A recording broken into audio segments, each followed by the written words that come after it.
여러분 혹시 유언장 써놓으셨습니까? 유언장. 어떤 분들은 써놓기도 하시고 어떤 분들은 뭘 그걸 써. 근데 써놓으셔야 돼요. 그래서 여러분의 자녀들에게도 꼭 남기고 싶은 말. 여러분이 재산을 많이 가지고 있으면요, 그 재산도 어떻게 해라, 아니면은요, 지네들끼리 서로 다투고 싸우니까. 그래서 유언장을 잘 써놓는 것도 굉장히 중요합니다. 사람이 언제 죽을지 모릅니다. 언제 어떻게 될지 모르는 것이 우리의 인생입니다. 지금은 은퇴하셨습니다만은요, 소망교회 섬기셨던 곽선희 목사님께서 인천에서 목회를 하실 때에 수요 예배를 막 열심히 말씀을 증거하고 거의 설교 말미에 끝나가려고 하는 그 중간에 하나님께서 자기 마음속에 강하게 메시지를 주시는 거예요. 우리가 언제까지 함께 있을 수 없다. 오늘 여러분과 제가 마지막이 될 수도 있다라는 그런 그 메시지를 막 하나님이 목사님에게 주신 거예요. 설교하면서 하나님이 왜 그렇게 저에게 말씀하신지 모르겠지만은 여러분과 제가 오늘 마지막으로 볼 수 있을지도 모른다라고 그렇게 하나님이 말씀하신다. 그게 우리 인생인 것 같다. 그래서 우리는 늘 준비하면서 하나님 앞에 설 준비를 하면서 믿음으로 살아야 된다라는 그런 메시지를 막 전하고 난 다음에, 설교 끝나고 난 다음에 하나님 앞에 우리 통성으로 같이 기도했으면 좋겠다. 두 손을 들고 손을 들고서 주여 삼창하고 난 다음에 뜨겁게 우리가 기도하는데, 하나님 이 땅에서 사는 삶을 우리가 잘 살다가 주님 앞에 바로 설 수 있도록 도와주옵소서. 영원한 것이 우리의 삶이 아니라고 오늘 말씀을 들었는데, 그러면서 뜨겁게 기도하는데 통성 기도를 10분 동안씩 기도하는 거예요. 막 뜨겁게 막 통성으로 기도하고 난 다음에 기도 끝나고 이제 예배를 끝나고 난 다음에 성도들이 예배당을 빠져나갔습니다. 예배를 마치고 난 다음에 빠져나가는데 그 교회 성전에 나가는 그런 그 말미에서 20대 중반의 여자 집사님께서 갑자기 교회 성전을 빠져나가면서 푹 쓰러지시더라는 거예요. 그러면서 쓰러지시면서 그 자리에서 세상을 떠나신 거예요. 무슨 큰 병, 지병을 가지고 있는 것도 아니었는데 교회 성전을 떠나면서 성전 문턱을 나가기 바로 전에 그 자리에서 쓰러져서 세상을 떠나더라는 것입니다. 하나님께서 왜 예배 말미에 그런 메시지를 자기에게 주었는지 모르겠다라고 얘기하면서 그 가운데서 주셨던 메시지이기 때문에 성도들과 함께 나오면서 뜨겁게 우리는 마지막을 준비하면서 언제든지 주님 앞에 설 준비하면서 살아야 된다라고 하면서 통속으로 기도했는데, 하나님께서 뭔가 뜻이 의미가 있어서 하나님이 그렇게 시켰다는 사실을 그 젊은 여자 집사님이 세상을 떠나는 그 현장을 보면서 하나님이 말씀하셨구나. 그러면서 함께 옆에서 기도하는 그런 옆에 있던 성도가 옆에서 기도하는데 두 손을 들고서 그 젊은 여자 성도가 하나님 앞에서 하나님 믿음으로 잘 살다가 주님 앞에 멋지게 설 수 있도록 도와달라고 그렇게 열심히 기도하더라는 것입니다. 그 기도가 끝나고 곧바로 하나님 앞에 부름받은 것입니다. 여러분, 죽음에 대한 그런 세 가지 진리가 있습니다. 누구나 죽는다는 것입니다. 언제 죽을지 모른다는 것입니다. 그리고 죽음은 나 혼자 그 길을 걸어가야 된다는 것입니다. 그렇습니다. 우리는 죽음을 잘 준비하는 지혜를 발휘해야 됩니다. 우리가 사는 것이 우리의 삶이지만 사는 것의 마지막 우리의 종착의 역을 통과하는 그런 그 관문이 바로 죽음이라는 그런 그 현실들이 우리 앞에 놓여 있는데, 한 사람도 그것을 이제는 내가 그 길을 가야 된다라는 그런 생각을 하지 못하면서 많은 사람들이 그 길을 걸어가고 있다는 것입니다. 그래서 별 생각 없이 사는 거예요. 유언 하나 남기지 못하고 사는 것입니다. 여러분, 6월 호국의 달을 보내면서 나라를 위해서 몸바쳐 섬겼던 그런 그 헌신의 믿음의 사람들을 생각하면서 그들이 남겼던 그런 말은 무엇이든지 생각해 보았습니다. 여러분, 이순신 장군의 유언은요, 나의 죽음을 알리지 말라, 빨리 독전고를 울려서 전쟁을 독려해라 라고 그렇게 마지막 유언의 말을 남겼습니다. 유관순 열사의 유언은 내 손톱이 빠져나가고 내 발톱이 빠져나가고 내 귀와 코가 잘리고 내 손과 다리가 부셔져도 그 고통을 얼마든지 이길 수 있사오나 나라를 잃은 그 고통만은 견딜 수가 없습니다. 나라를 위해서 바칠 몸이 오직 하나밖에 없는 것이 이 소녀의 유일한 슬픔입니다. 안중 의사의 유언은 내가 죽은 뒤에 나의 뼈를 하얼빈 공원 옆에 묻어두었다가 나라를 되찾거든 고구려로 옮겨다오 나는 천국에 가서도 마땅히 우리나라의 독립을 위해서 힘쓸 것이다. 대한독립의 소리가 천국에 들려오는 나는 마땅히 춤추며 만세를 함께 부르게 될 것이다. 유명한 D.L. 무디 목사님은 그렇게 했습니다. 하늘나라가 열리고 있다. 숨이 넘어가는 마지막 그 순간에 그가 남겼던 그런 말은 하늘나라가 내겐 열려져 있다. 환한 미소를 지으면서 하나님이 부르신 그 부름에 임하는 그런 마지막 여정이었다는 것입니다. 여러분 인생에서 마지막으로 하는 말이 우리의 유언인 것입니다. 우리는 살면서 어떤 말을 하고 인생을 끝낼 것인가를 종종 우리가 생각하는 때가 많이 있습니다. 아마도 화를 내고 불평하고 원망하고 억울하다라고 생각하면서 인생을 마치고 싶은 사람은 세상에 아무도 없을 것입니다. 모두들 고마웠습니다. 즐거웠습니다. 행복했습니다. 너무 감사합니다. 라는 그런 그 말을 남기고 주위 사람들에게 그런 얘기를 하고 가고 싶을 것입니다. 그러나 평상시에서는 늘 마음속에 불평과 원망을 가지고 살다가 어느 날 죽음 앞에 서니까 갑자기 고맙다 감사하다는 그런 그 말 한마디도 하지 못하고 먼 여행을 그냥 떠나버리는 그런 사람들이 우리 주위에 많다는 것입니다. 우리는 마지막 말을 준비하면서 살아야 됩니다. 유언을 준비하면서 우리의 삶을 살아야 된다는 것입니다. 오늘 본문에 보면 다윗이라고 하는 그런 삶이 이제 그 사람이 마지막 인생의 삶을 다 살아가면서 임종을 바로 앞에 놓고 있는 그런 그 상황 가운데서 그 생애를 마감하면서 마지막으로 했던 유언의 말씀이 바로 사무엘하 23장 이후에 그렇게 기록이 되어 있습니다. 다윗은 어떻게 자신의 인생을 조명하고 있었을까요? 오늘 보면 1절 말씀에는 우리에게 그래서 이렇게 말씀하고 있습니다. 같이 보시겠습니다. 이는 다윗의 마지막 말이라. 이새의 아들 다윗으로 말미암아 높이 세워진 자, 야곱의 하나님께로 기름 부음 받은 자, 이스라엘의 노래 잘하는 자가 말하노라. 그는 하나님 앞에서 자기를 규정하고 있습니다. 아니 하나님께서 규정해 놓으신 대로 그는 고백하기를 하나님께서 나를 높이 세워주셨다. 하나님으로부터 기름 부음을 받았다. 이스라엘 사람들 중에서 누구보다도 하나님께서 나를 노래 잘하는 사람으로 하나님께서 나를 세워주셨다라고 얘기하면서 하나님의 그 규정의 말씀을 자신의 삶 가운데서 인생의 항온기에 접어들어서 내 삶은 이런 삶이었다라고 얘기하고 있습니다. 여러분 다윗에게 있어서 인생의 제일 멋있는 그런 삶은 내 인생의 최고는 젊었을 때 다윗이 골리앗을 만나서 골리앗을 쓰러뜨렸던 그런 그 사건을 내 삶의 제일 자랑거리로 생각할 수도 있었을 것입니다. 근데 그는 그렇게 하지 아니하고 하나님께서 나를 세워주셨다. 내가 전쟁에서 이길 수 있었던 것도 골리앗을 무너뜨릴 수 있었던 것도 내 삶 가운데서 멋있는 그런 인생을 살 수 있었던 것도 모든 것을 다 하나님께서 함께 하셨다라고 고백하고 있습니다. 하나님으로부터 기름 부음을 받아서 왕이 될 수 있었고 이스라엘 사람들 중에 나는 부족한 사람인데 하나님께서 나를 노래 잘하는 사람은 나를 그렇게 만들어 주셨다는 것입니다. 여러분 자기 자신의 삶이 어떤 상황 가운데 있었던 것을 너무나도 잘 알았기 때문에 그러면서 오늘 내가 이렇게 된 것은 전적인 하나님의 은혜다 그렇게 고백하고 있는 것입니다.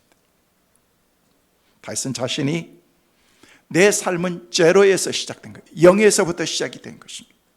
근데 이 말을 하기 전에 먼저 그가 한 말이 뭐냐면요, 그것은 이새의 아들인 다윗이다라는 그런 그 말을 1절 말씀에 하고 있는데, 자신에 대해서 지금 이렇게 이야기하고 있습니다. 이새의 아들 다윗, 이것은 족보를 지금 얘기하는 것이 아닙니다. 다윗의 아버지는 이새입니다. 맞습니다. 이새의 아들은 다윗입니다. 그건 맞습니다. 당연한 겁니다.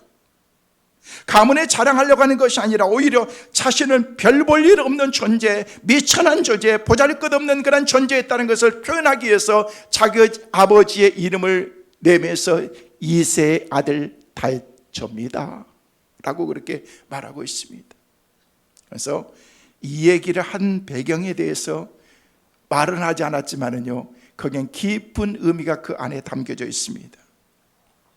여러분, 다윗을 진짜 미워했던 사람이 누구예요? 다윗의 장인, 다윗의 아버지였던 사울이었던 것입니다. 여러분, 자기 딸과 함께 아름다운 가정을 이루고서 행복한 그런 삶을 사는 그런 이 사이는요, 아들인 거죠. 자녀인 거죠. 자녀인 거죠. 근데 누구보다도 시기하면서 질투하면서, 그러면서 사울 왕도 요나단에게, 자기 친아들에게, 요놈아, 이새의 아들 다윗이 있는데 그 다윗을 네가 없애야 된다, 그래야 네가 왕이 될 수 있다라고 얘기를 하면서 그때 썼던 표현이 뭐냐면요, 저 이새의 아들 다윗이라고 얘기했습니다. 아주 가장 밑바닥으로 내려쳐서 했던 그런 그 언어가 바로 뭐였냐면요, 이새의 아들. 다윗을 낮춰 부른 말이 바로 이새의 아들이라는 말이었다는 것입니다. 그런데 다윗은 스스로를 말하면서 자신은 연약한 모습, 겸손한 모습으로 자기를 소개하면서 그는 이새의 아들 다윗이다라고 그렇게 얘기하고 있는 것입니다. 여러분, 이새의 8 아들들 가운데서 다윗은요, 막내였습니다. 양을 치는 목동이었습니다. 왕이 될 수 있는 그런 자격과 여건은 사실 따지고 보면요, 아무것도 없었던 것입니다. 어느 날 사무엘 선지자가 이새의 집에 방문해서 기름 부음을 행하기 위해서 그 아들들에게 하나님께서 주신 그런 그 놀라운 은혜를 지금 베풀기 위해서 그 자리에 있었을 때, 첫째 아들, 둘째, 셋째, 넷째 아들 쭉쭉쭉 나가는데 하나님께서 그때마다 하셨던 말씀이 No, 아니야, 이 아들이죠 하면서 기름 부음을 하려고 그러는데 또 아니다라고 얘기하면서 다 갔는데 모든 아들들이 다 지나갔습니다. 더 없습니다. 더 없습니까? 있긴 있는데, 막내 아들이 있긴 있는데 저 들판에서 양을 치고 있는 막내 아들입니다 라고 그렇게 얘기했습니다.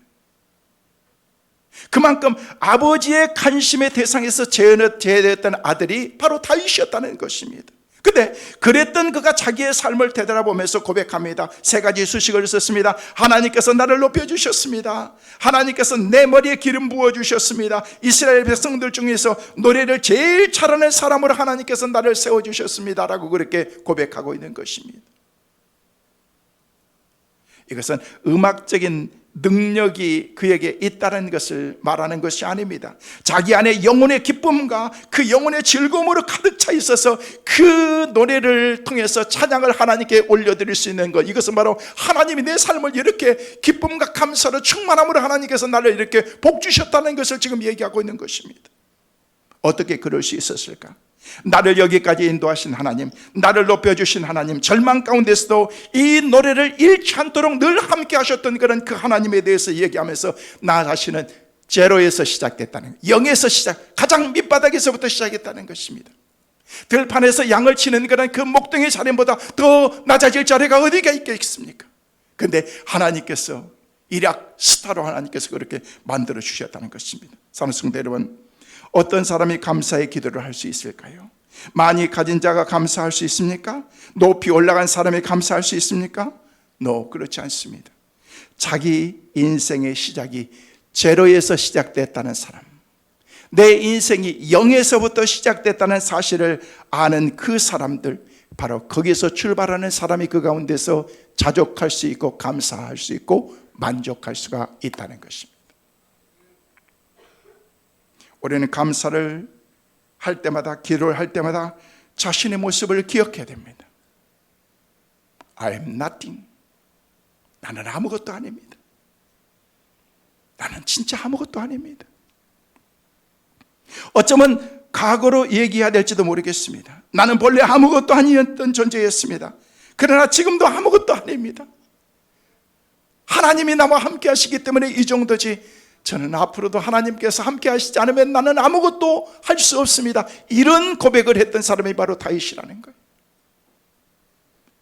이것이 확인될 때 내게 주어진 모든 삶이 얼마나 소중하고 얼마나 감사한 것인가를 깨달았다라고 얘기하면서, 이것은 전적인 하나님의 은혜입니다. 내 인생을 맞춰가면서 그렇게 얘기할 수 있는 이 신앙 얼마나 대단하냐는 거예요. 이렇게 감사하면서 하나님 앞에 나가는 그런 모습이 바로 오늘 다윗의 모습입니다.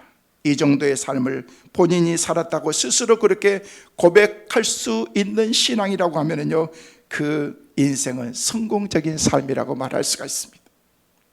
저는 오늘 예배에 참석하신 여러분, 말씀을 듣고 있는 여러분의 삶 가운데도 여러분의 삶도 이런 신앙의 고백이, 여러분의 인생의 고백이 있게 되시기를 주의 이름으로 축원합니다. 그래야 성공할 수가 있는 것입니다.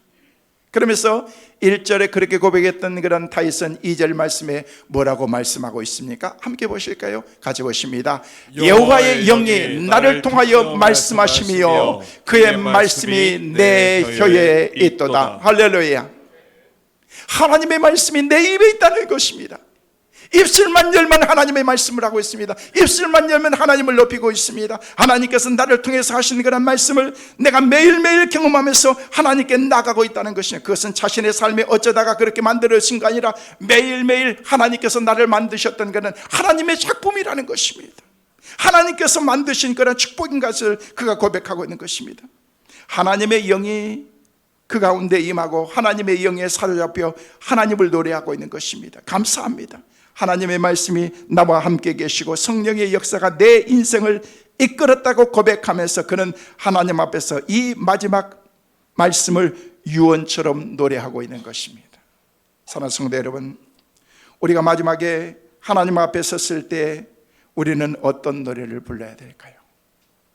하나님 앞에 가시기 전에 여러분이 마지막으로 하나님 앞에 어떤 노래를 부르고 싶습니까? 제가 늘 여러분에게 말씀을 드린 것처럼 여러분이 제일 좋아하는 찬송 하나씩은 가지고 있으라는 거예요. 제가 한 번씩 신방 가서 물어봐요. 제일 좋아하는 찬송이 뭐예요? 그러면은요, 글쎄 뭐였지?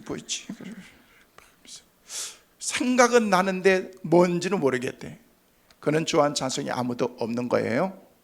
이제 가서 물어보면은요, 제일 좋아하는 찬송은 탁 나와야 돼요. 무조건 나와야 되는 거예요. 18번. 그냥 내가 제일 좋아하는 사람.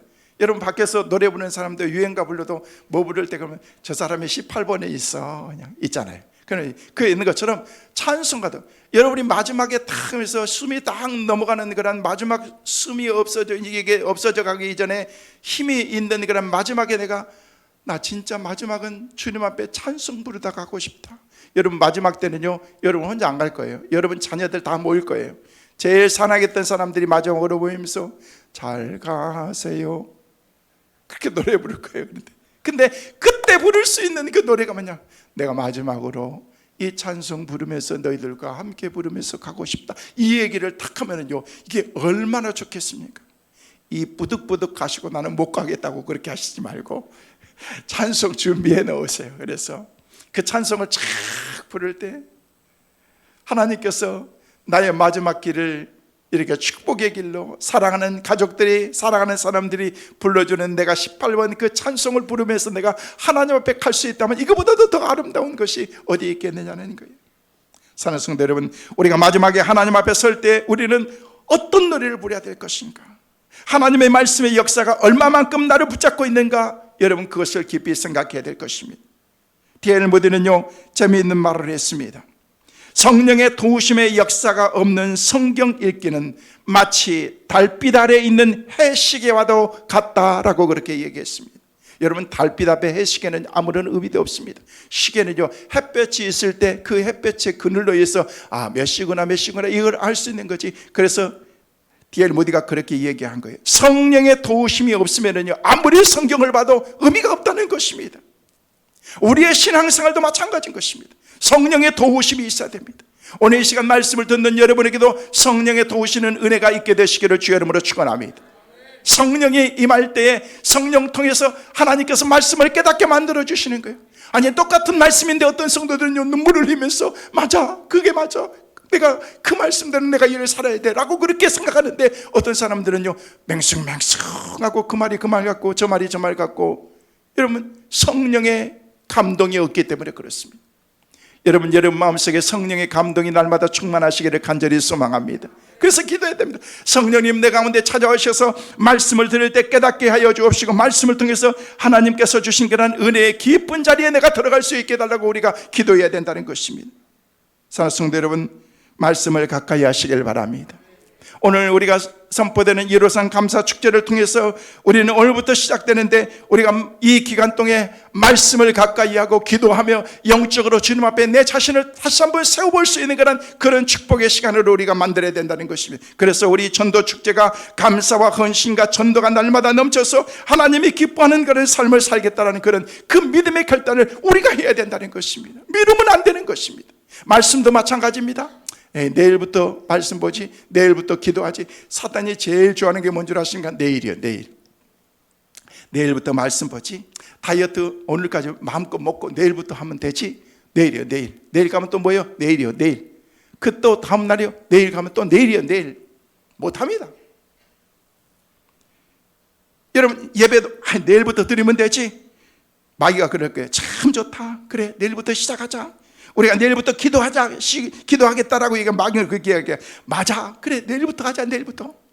내일은 보장되었지 않습니다. 내일은 우리의 것이 아닙니다. 하나님께서 특별한 은혜를 우리 가운데 부어주실 때 내일이 우리 가운데 있게 된다. 여러분, 하나님께서 우리에게 주신 시간은 오늘뿐이라는 것입니다. 지금뿐이라는 것입니다. 지금 즐거워하고, 지금 감사하고, 지금 말씀을 읽고, 지금 하나님을 사랑해야 됩니다. 그때 하나님께서 우리에게 새로운 역사를 만들어 주실 줄로 믿습니다. 다윗은 이렇게 얘기합니다. 하나님의 영이 나를 통해서 말씀하십니다. 하나님의 말씀이 내 입에 있습니다. 오늘도 하나님께서 주신 이 약속의 말씀을 가슴에 품고 말씀대로 살 것을 다짐하고 하나님 앞에 설 수 있도록 해주신 것, 이것은 전적인 하나님의 은혜입니다. 다윗처럼 이 인생의 파란만장한 인생을 살았던 사람이 누가 있겠습니까? 근데도 그의 삶의 모든 삶을 통해서 하나님 여기까지 지켜주신 것 감사합니다. 내 입술에 노래할 수 있는 그런 은혜 주신 것 감사합니다. 말씀으로 살 수 있는 은혜 주신 것 감사합니다 라고 그렇게 얘기하면서 다윗이 선포했던 그 선포를 할 수 있었던 건, 다윗은 성공적인 인생을 살았다는 거예요. 다윗의 삶이 얼마나 멋있습니까? 저는 말씀을 묵상하면서 준비하면서, 하나님, 저도 다윗과 같이 그런 인생을 살게 하여 주옵소서. 끝까지 정말 주님 앞에서 주님께 붙잡혀서 주님이 나를 이렇게 축복해 주시고 하나님의 은혜를 허락해 주셔서 내가 이렇게 믿음으로 살았다라고 얘기하는 그런 고백의 신앙. 여러분, 다윗의 삶은 여기까지 보면은 그는 정말 성공적인 인생이었습니다. 그래서 그의 삶에 흠도 있고 하나님 앞에서 잘못한 것들도 있었지만은요, 그 삶이 하나님 앞에서 멋진 인생이었다라고 성경은 우리에게 보여주고 있습니다. 이제 다윗의 인생이 맞춰가면서 그의 삶을 이렇게 정리하고 있습니다.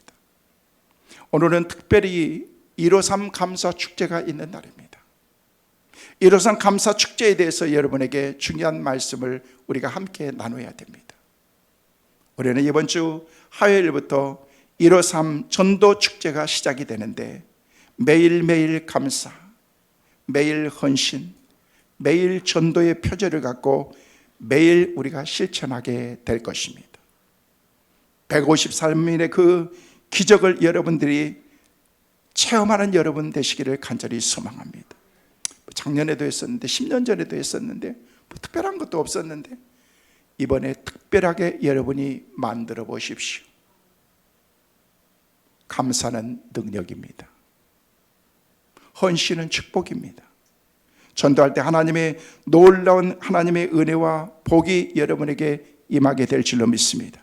그래서 매일 감사, 매일 헌신, 매일 전도해서 하나님의 큰 축복받는 우리 성민교회, 우리 모든 성도들 다 되시기를 주의 이름으로 축원합니다.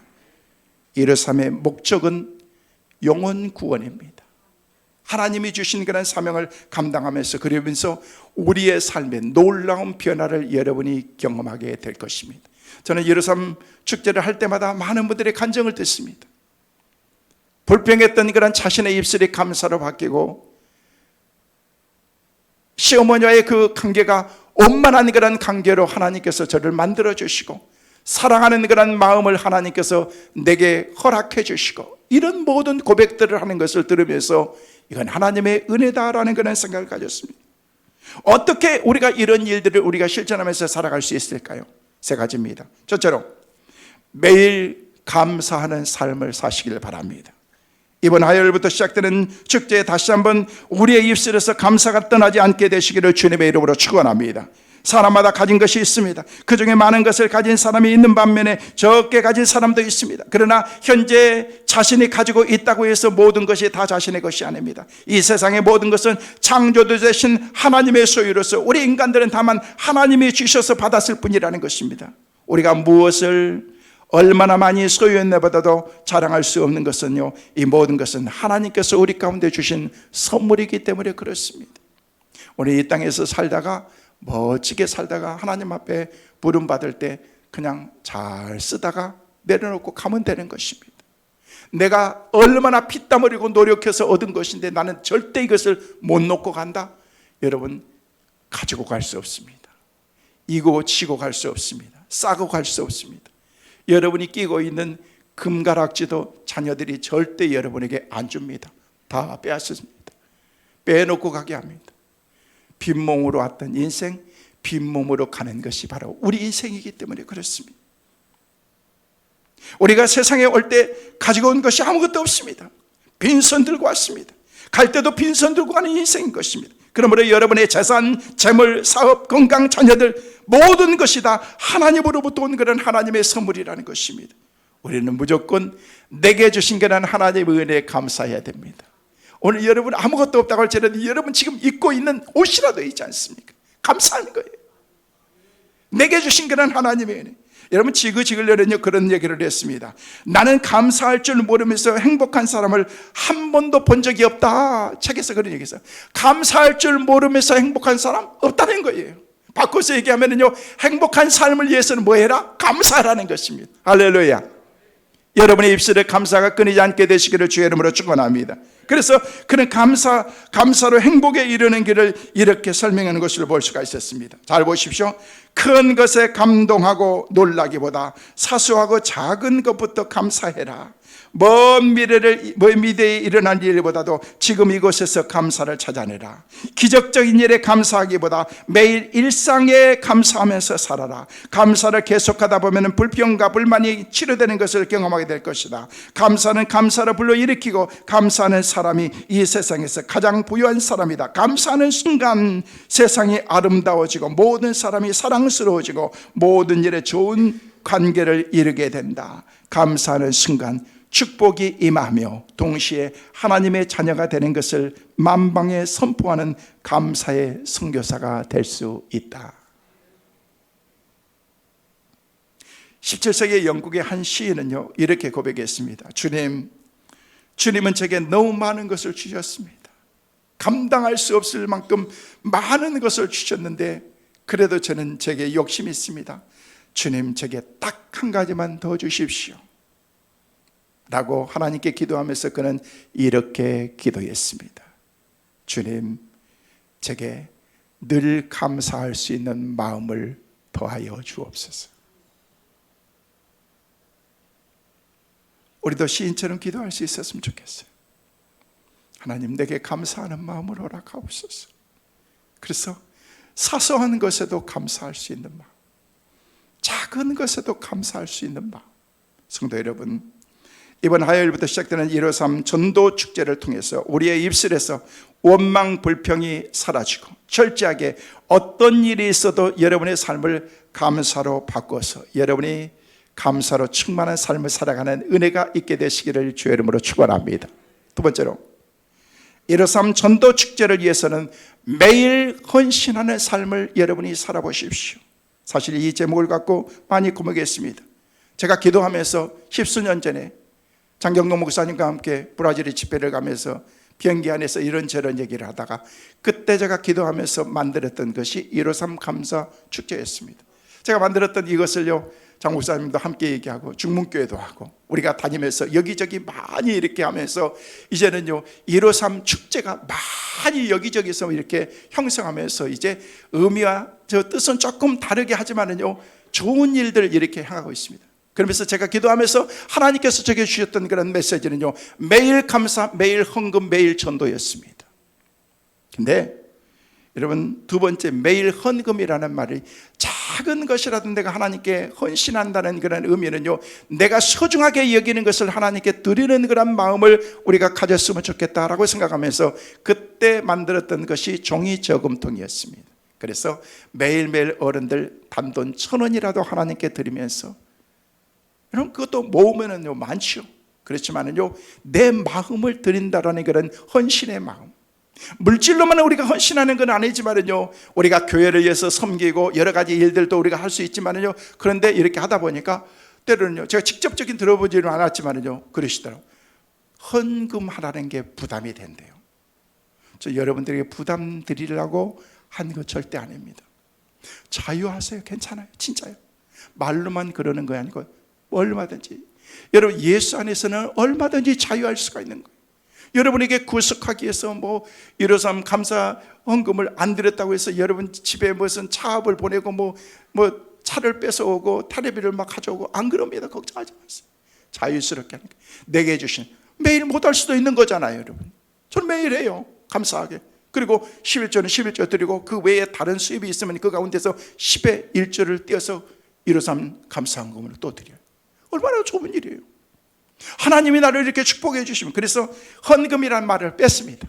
그래서 헌신으로 하자. 헌신 뭐 헌신을 한다고 해서 뭐 그거 다른 의미는 아니지만은요 성도들이 조금이라도 마음에 부담이 된다면은요 그게 부담되고 그럴 필요는 없지 않습니까?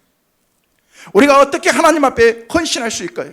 교회를 위해서 여러분이 교회 와서 청소를 하든 여러분 전도를 하든 뭘 하든 하나님 앞에서 작은 그런 헌신이라도 몸된 교회를 위해서 우리가 하는 그런 그 마음을 가지면요 교회가 더 여러분의 사랑이 가고 또 애정을 갖게 된다는 것입니다.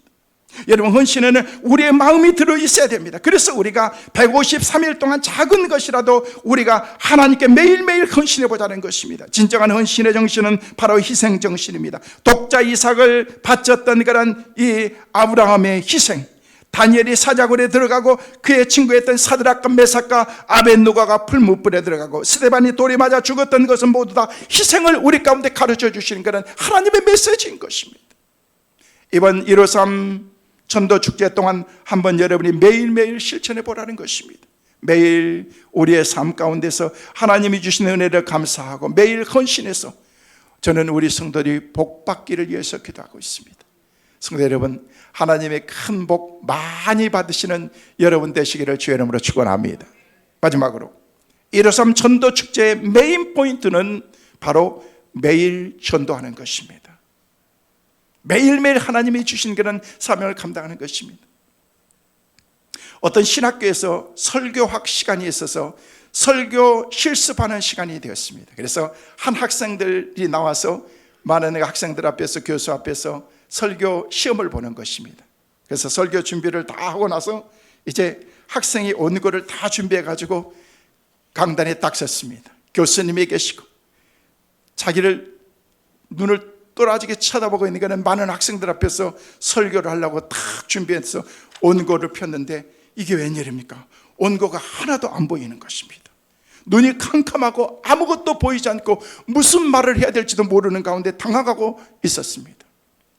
그러면서 그가 학생들에게 마음을 가다듬고 그렇게 얘기했습니다. 여러분은 제가 오늘 무슨 설교를 할 줄 알고 계십니까? 갑자기 설교해야 될 사람이 자기들에게 청중들에게 물어보니까 당황해가지고 모릅니다 라고 얘기했어요.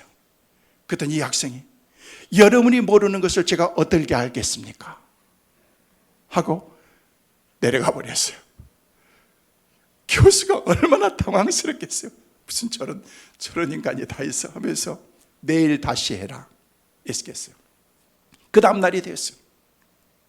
그 다음날이 돼서 마음을 가다듬고 오늘은 설교 온 것들은 내가 그대로 읽고 그대로 하면 되겠지라고 했는데 여전히 강단에 섰는데도 아무것도 보이지 않고 벌벌 떨고만 있었던 것입니다. 그래서 또다시 학생들에게 물었어요.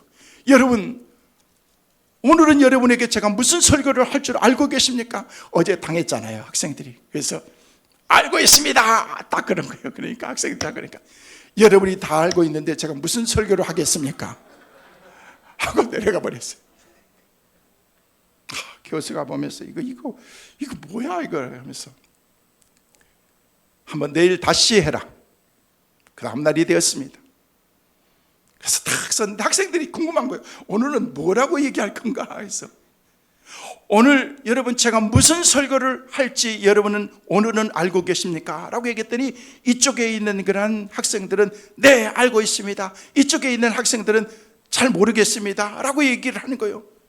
그랬더니 이 학생이 그랬어요. 아는 사람이 모르는 사람에게 가르쳐 주세요 하고 내려갔다는 것입니다. 근데 우스운 얘기지만 이 말이 그 학교의 전도 표제가 되었답니다. 신학교 가면은 반드시 하는 설교 실습 시간이 있습니다. 설교 원고를 잘 준비해서 몇 분 안에 교수 앞에서, 그리고 학생들 앞에서 이렇게 설교하는 것입니다. 예수를 아는 사람은 예수를 모르는 사람에게 전해주라는 것입니다. 이것이 전도인 것입니다. 예수를 모르는 사람에게 예수를 아는 사람들이 전해주는 것, 이것은 사명이라는 것입니다. 전도는요, 주님께서 우리 가운데 주신 지상 마지막 유언의 말씀인 것입니다. 그래서 마태복음 28장 18절에서 20절 말씀에는 우리에게 그렇게 말씀하고 있습니다. 같이 보십니다. 예수께서 나와 일러 이르시되 하늘과 땅의 모든 권세를 내게 주셨으니 그러므로 너희는 가서 모든 족속으로 제자를 삼아 아버지와 아들과 성령의 이름으로 세례를 주고 내가 너희에게 분부한 모든 것을 가르쳐 지키게 하라. 여러분, 교회의 최대의 사명이 뭔지 아십니까? 이것은 전도라는 것입니다. 우리가 잘 아는 사도행전 1장 8절에도 우리에게 그렇게 말씀하고 있습니다. 같이 보시겠습니다. 오직 성령이 너희에게 임하시면 너희가 권능을 받고 땅 끝까지 이르러 내 증인이 되리라. 할렐루야. 여러분, 교회의 사명이 뭐냐면 전도예요. 전도의 사명이 뭐냐면 전도예요. 목장의 사명은 전도라는 것입니다. 다른 데 포커스를 맞추려고 하지 마세요.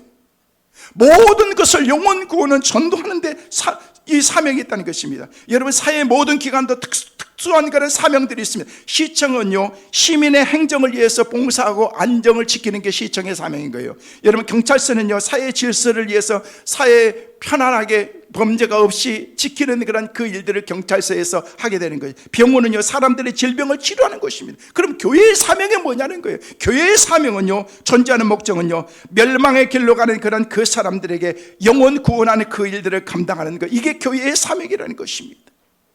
여러분, 이 사명을 잃어버리면 안 되는 거예요.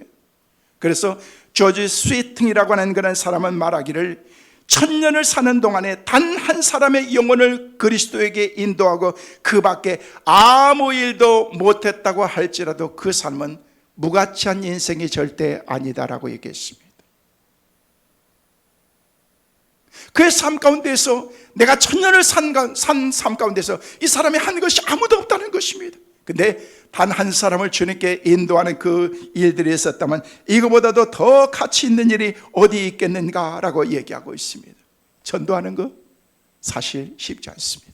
그러나 어렵지도 않습니다. 여러분이 마음만 먹으면 얼마든지. 그래서 이번 153 전도 축제 기간 동안에는요, 멀리 있는 사람 전도하려고 하지 마세요. 그냥 읽지도 않는 그런 그 쌍탱이들 전도하려고 하지 마세요. 그냥 놔두세요, 읽도록. 여러분 주위의 가족들부터, 가장 가까이에 있는 그런 형제들부터, 우리 교회에 나오지 않는 그런 그 사람들부터 작정하십시오. 그래서 이번 전도 축제를 통해서 우리가 전도한 사람이 이번에는 크게 뭔가 포상을 했으면 좋겠다라는 그런 의견들을 지금 같이 나누고 있습니다. 왜? 1000년을 산다고 할지라도 그 사람이 아무것도 안 했다고 할지라도 한 사람을 주님께로 인도한 이 사람은 정말 가치 있는 그런 인생을 산 사람이라고 얘기하는. 그래서 여러분의 직장 동료들 전도하세요. 내 주변에 있는 사람들 전도하세요. 가족들 전도하세요. 여러분이 그런 꿈을 가져야 되는 것입니다. 전도하는 일에 한번 힘쓰보라는 것, 목숨을 한번 거보라, 투자를 한번 해보라는 것입니다.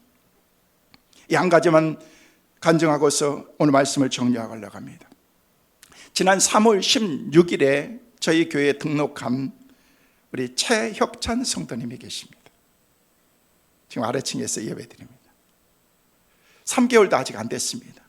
근데 붕어빵을 얻어 드시고 우리 교회에 나오세요 그러는 엉겹결에 네라고 했는데 붕어빵 먹고 약속을 했는데 안 나가기가 미안해서 우리 교회에 나왔습니다. 그래서 나와가지고 그 주에 나오고 그 다음 주에 자기 자녀를 데리고 나오고 그 다음 주에 와이프를 데리고 나왔습니다. 3개월밖에 안 됐어요. 근데 지지난주 6월 1일에 또 한 명을 데리고 왔습니다. 나는 몰랐는데요, 가까운 친척이나 누구 잘 아는 사람인 줄 알았습니다. 근데 그 한 젊은 청년을 데리고 왔습니다. 장소희라는 청년이었습니다. 이 청년은요, 고등학교까지 이렇게 열심히 다니다가 이제 고등학교 준비하고 대학 가면서 대학 가고 이렇게 공부하고 있다가 이게 오랫동안 신앙생활 하지 못하고 있었어요. 근데 우리 최혁찬 성도님의 전도를 받고 교회에 오게 된 것입니다. 근데 어떻게 전도를 하게 됐는가 그렇게 물었어요. 우리 최혁찬 성도님이 바로 이 옆에서 부동산을 하십니다. 그래서 부동산을 하는데 방을 얻기 위해서 부동산에 왔던 그분에게 방을 소개해주고 이런저런 얘기를 하다가 교회 다니느냐라고 물어보니까 옛날에는 다녔는데 안 다닌다고 얘기한 거예요. 우리 교회 한번 나와보라고. 우리 교회 너무 좋다고 그렇게 얘기하면서 막 교회를 소개하고 그러는데 우리 교회 딱 한 번만 나와보라고 얘기하면서 교회 한 번만 딱 나오면은 자기가 부동산 중개 수수료 안 받겠다고 그런 거예요. 안 받았어요. 그리고 그 다음 주에 교회에 왔어요. 6월 1일 날 교회에 와서 등록하고 청년에 등록해서 참여하고 있습니다.